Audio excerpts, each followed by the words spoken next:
Sebelum video ini dimulai, ada sesuatu yang perlu kamu dengar, terutama buat kamu yang masih berjudi atau sedang mencoba berhenti. Perjudian sering dimulai dari rasa penasaran, berawal dari keisengan, kini kamu semakin terjebak dalam masalah yang lebih dalam. Kadang kita berjudi bukan karena rakus, tapi karena lelah meminta bantuan orang-orang yang tak lagi peduli. Dan di saat itu, berjudi terlihat seperti satu-satunya tempat yang memberi harapan. Lantas, apa yang bisa membuatmu berhenti jika kekalahan dan kebangkrutan tidak juga membuatmu jerah? Alur cerita film kali ini bercerita tentang seseorang yang terjebak dalam banyak masalah, pencurian, penipuan, dan terjerat hutang karena judi. Bukannya tobat dan menerima kekalahannya, ia malah semakin menjadi-jadi. Here, I can be whoever I want to be.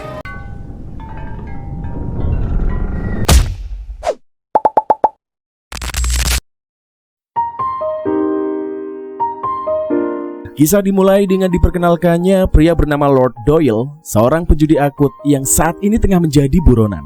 Ia melarikan diri dari London dan bersembunyi di Macau, kota yang dikenal sebagai pusat perjudian terbesar di Asia, karena terjerat utang dalam jumlah yang sangat besar. Meskipun kondisinya sudah sulit, Doyle tetap tidak kapok dan kembali berjudi menggunakan sisa uang hasil menipunya. Seperti yang dapat diprediksi, seluruh uang itu habis seketika di tempat kasino-kasino elit.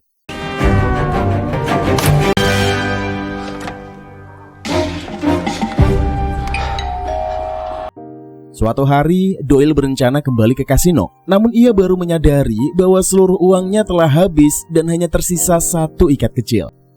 Ia panik karena tidak mampu membayar tagihan hotel yang sangat mahal, tetapi tetap memutuskan untuk berjudi dengan sisa uang itu. Ketika tiba di lobi hotel, Doyle berusaha menutupi wajahnya agar tidak dikenali oleh staf. Usahanya tidak berhasil karena ia langsung dihampiri oleh seseorang pelayan. Dengan wajah seolah tanpa kesalahan, Doyle meminta pelayan memesan limusin. Namun permintaan itu ditolak karena ia belum membayar tagihan hotel. Doyle pun terpaksa pergi berjalan kaki. Meski baru beberapa langkah, ia sudah dipanggil oleh manajer hotel. Manajer tersebut membawa Doyle ke sebuah ruangan dan menunjukkan daftar tagihan sebesar $352 Hong Kong atau sekitar 754 juta rupiah yang belum dibayar. Doyle langsung beralasan bahwa bendahara pribadinya ini akan melunasi semuanya dalam beberapa hari karena bank di London masih tutup. Alasan itu tentu terdengar seperti kebiasaan umum bagi para penjudi yang kerap berbohong dan banyak drama. Tuesday afternoon, our time. Sunday tomorrow, bank holiday Monday. Dalam kondisi bingung memikirkan hutangnya, Doyle berjalan-jalan untuk menenangkan diri. Namun pada akhirnya kembali juga ke kasino. Ia menukarkan sisa uangnya dengan chip dan menuju ke meja permainan berkarat. Permainan ini menuntut para pemain mendapatkan nilai kartu tertinggi.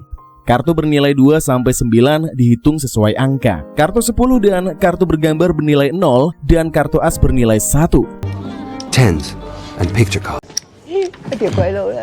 Permainan hampir dimulai ketika Doyle dihampiri oleh seseorang wanita cantik yang bernama Dao Ming, pegawai kasino yang tampaknya akan berperan penting dalam perjalanannya. Sebelum permainan dimulai, Doyle diingatkan bahwa wanita tua yang duduk di ujung meja adalah penjudi yang berpengalaman. Ia diminta berhati-hati karena nenek itu sudah sering mengalahkan banyak sekali pemain. Namun Doyle sama sekali tidak takut. Mungkin karena belum sadar bahwa keberuntungan selalu jauh darinya. Benar saja, pada putaran yang pertama, kemenangan langsung diraih oleh si nenek. Doyle mulai cemas, sementara Dao Ming malah memanas-manasi agar Doyle terus bermain dan bahkan menaikkan taruhan. Dao Ming tetap mengingatkan bahwa mengalahkan nenek tersebut tidak akan mudah. Doyle menaikkan taruhan, tetapi kembali mengalami kekalahan. Permainan terus berlangsung dan Doyle tetap tidak diberi kesempatan menang. Kau timnya? Lord has deep pockets. Only millionaires playing love.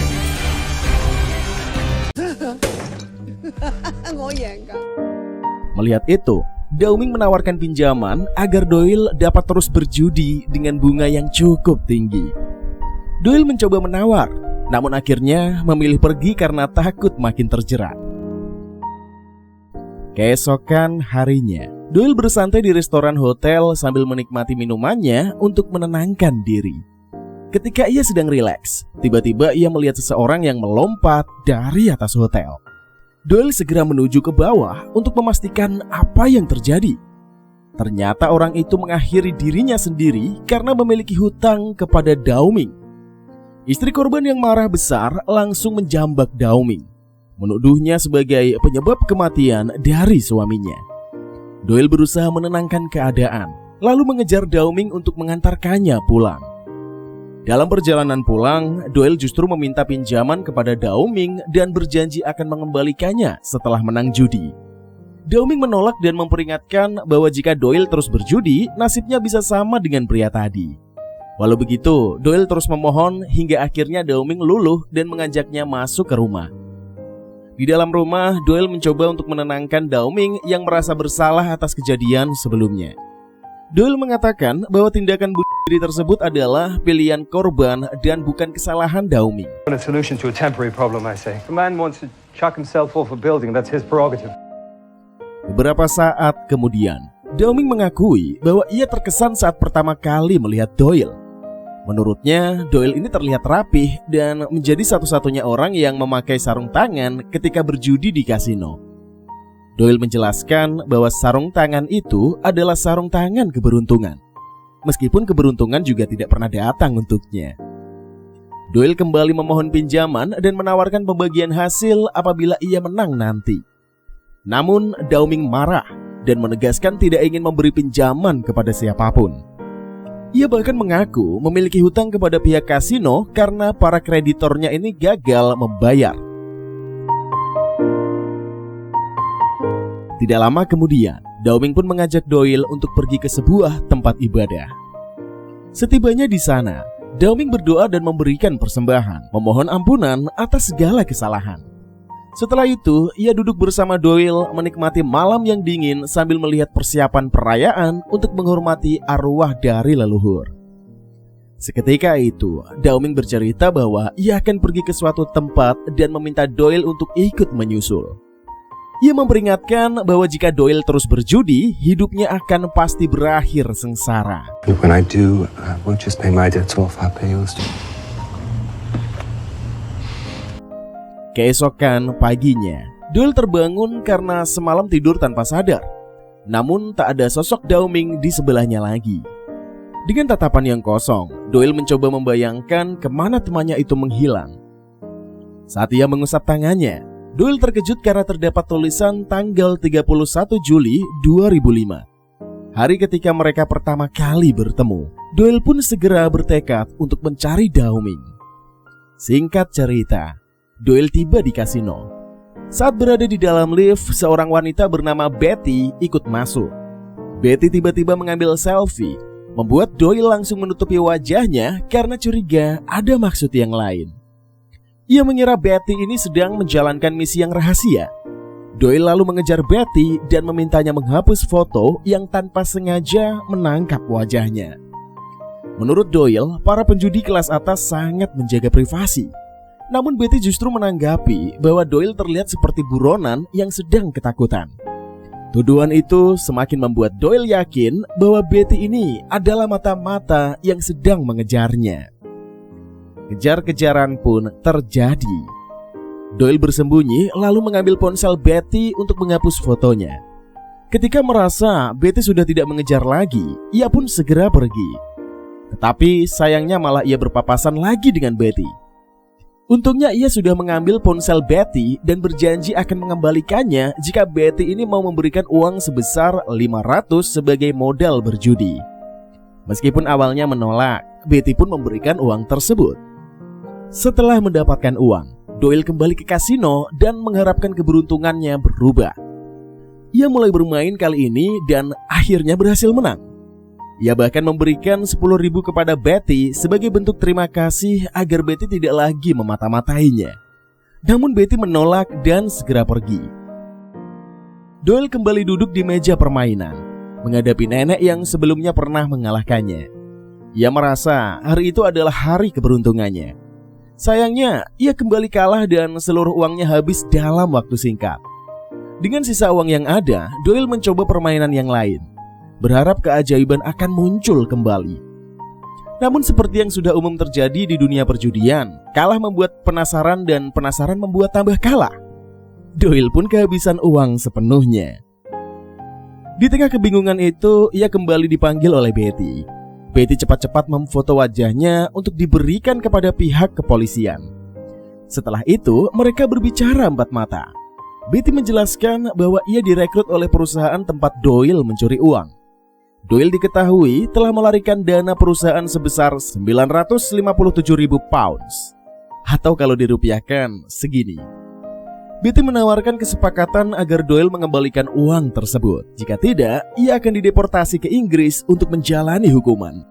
Setelah percakapan itu, Doyle pergi ke rumah Downing untuk meminjam uang agar bisa kembali berjudi dan membayar Betty. Namun ia tidak mendapatkan jawaban apapun karena Downing sudah benar-benar pergi. Doyle merasa putus asa, tetapi tiba-tiba ia menemukan sebuah kartu pos bergambar Pulau Lama. Dari situlah ia menduga bahwa Downing ini telah pergi ke sana.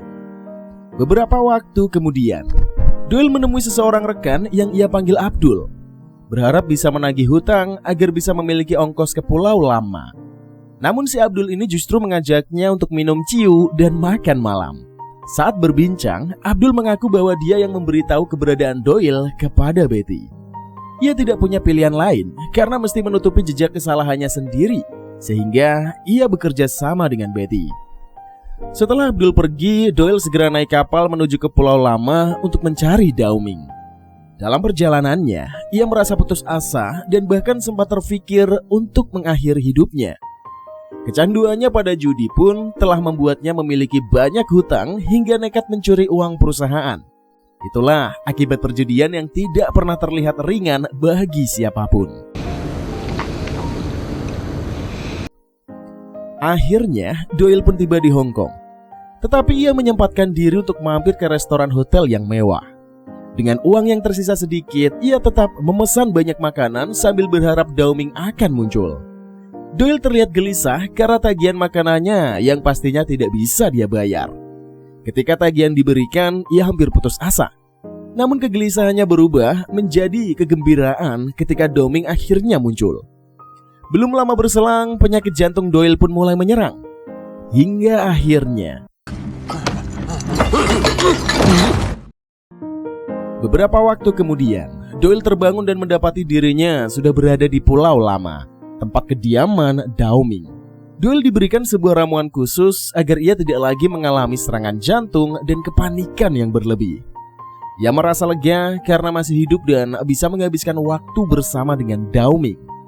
Namun Doyle menyadari bahwa ia harus kembali lagi ke Makau untuk membayar hutangnya. Downing meminta agar Doyle tidak bepergian terlalu jauh karena kondisinya yang belum pulih sepenuhnya. Untuk menenangkan pikiran, Downing mengajak Doyle berenang ke tengah laut. Downing melepas pakaiannya dan melompat terlebih dahulu, lalu memanggil Doyle agar ikut berenang demi meredakan stres. Pada malam harinya, keduanya saling bercerita tentang latar belakang masing-masing. Doyle akhirnya jujur bahwa ia kabur ke Makau karena mencuri, sering berbohong, dan makin lama makin tenggelam dalam kecanduan judi. Bahaya banget nih cuy. Downing juga mengaku bahwa ia melarikan diri karena mencuri uang milik orang tuanya. Keesokan paginya, Doyle terbangun dan mendapati bahwa Downing ini sudah tidak ada. Ia mengira Downing hanya pergi sebentar, sehingga Doyle menyiapkan makanan agar mereka bisa makan bersama. Namun sampai semua makanannya siap, Downing tidak juga kembali. Saat menunggu, Doyle melihat sebuah ruangan penyimpanan yang terkunci. Merasa curiga, ia mengeceknya dan berhasil membukanya.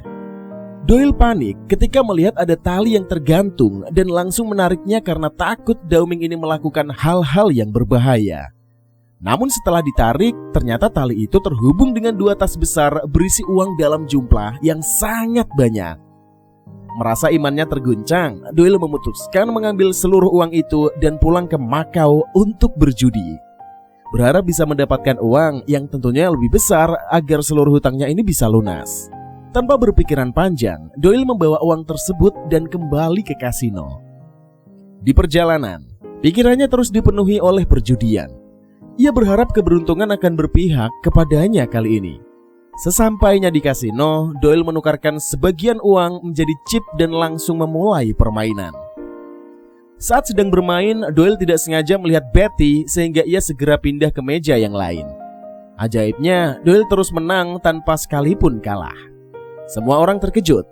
Bahkan pihak kasino menjadi curiga karena belum pernah ada pemain yang menang sebanyak itu.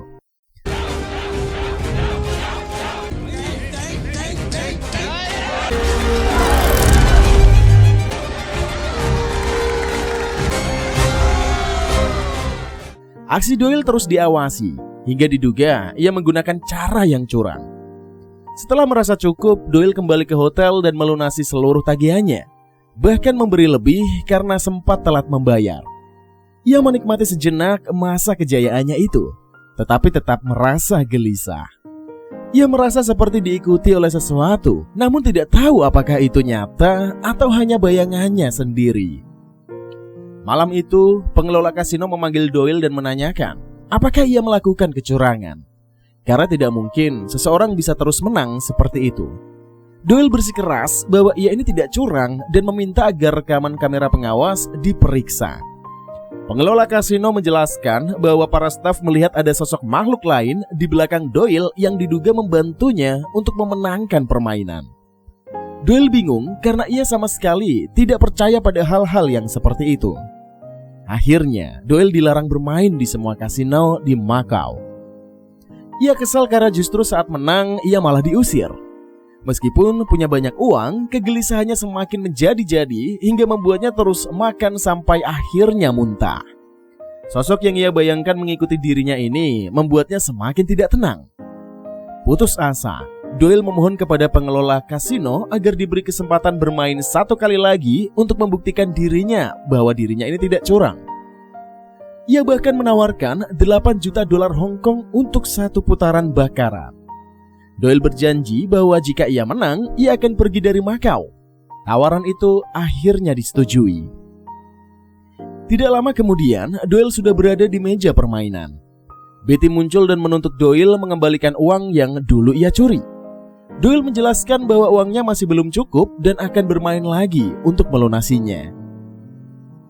Ketika permainan dimulai, ternyata lawannya adalah si Abdul. Doyle sempat terkejut, tetapi ia tidak mundur. Ia mempertaruhkan semuanya di dalam satu putaran. Dengan rasa harap-harap cemas, Doyle membuka kartunya dan mendapatkan nilai yang ternyata sangat bagus. Ia menunggu Abdul membuka kartu, lalu permainan pun berlanjut. Doyle membuka kartu lainnya dan ternyata ia mendapatkan 9. Doyle menang besar. Ia tidak percaya bahwa sejak terakhir bertemu dengan Dao Ming, ia tidak pernah kalah lagi. Kemenangan itulah yang akhirnya membuat ia bisa melunasi seluruh hutang dalam waktu yang singkat. Then I match your bet. Earning him the right to another card. 2 and a 9. Prince Lorenzo de Firenze scores 7. Doyle kini telah menjadi miliuner. Semua kemewahan yang sebelumnya hampir hilang, kini kembali ia nikmati.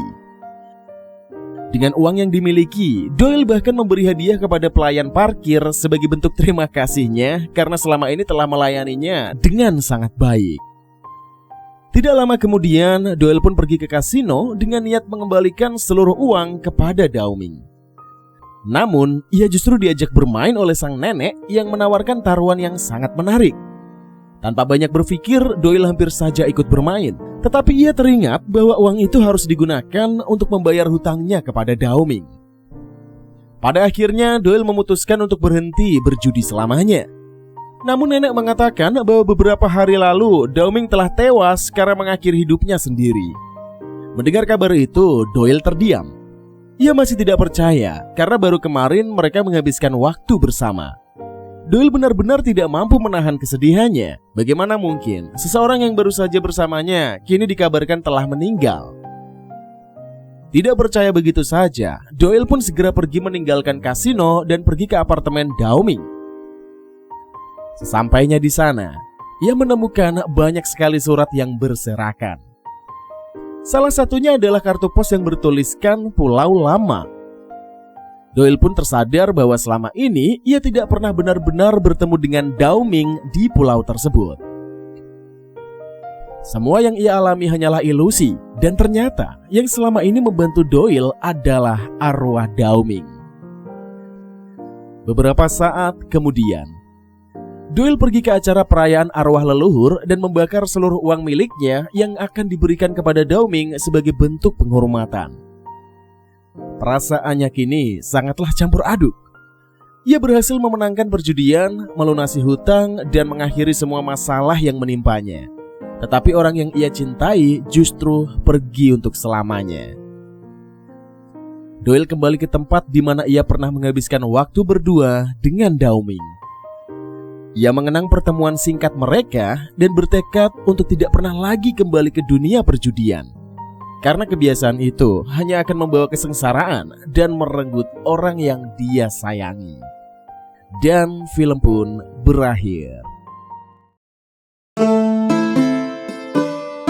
Melalui film ini, kita seolah melihat diri kita sendiri. Manusia yang pernah tersesat, terjatuh, dan terperangkap karena kesalahan-kesalahan di masa lalu. Tidak ada yang benar-benar selamat dari dunia perjudian. Maka dari itulah, berhentilah dari sekarang. Ikhlaskan apapun yang sudah kamu taruhkan.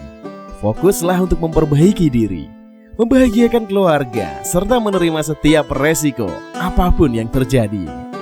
Terima kasih yang sudah menonton hingga akhir. Jangan lupa like kami dan subscribe, karena satu dukungan Anda sangat berarti untuk perkembangan channel Narasi Movie. Sampai bertemu di alur cerita film selanjutnya.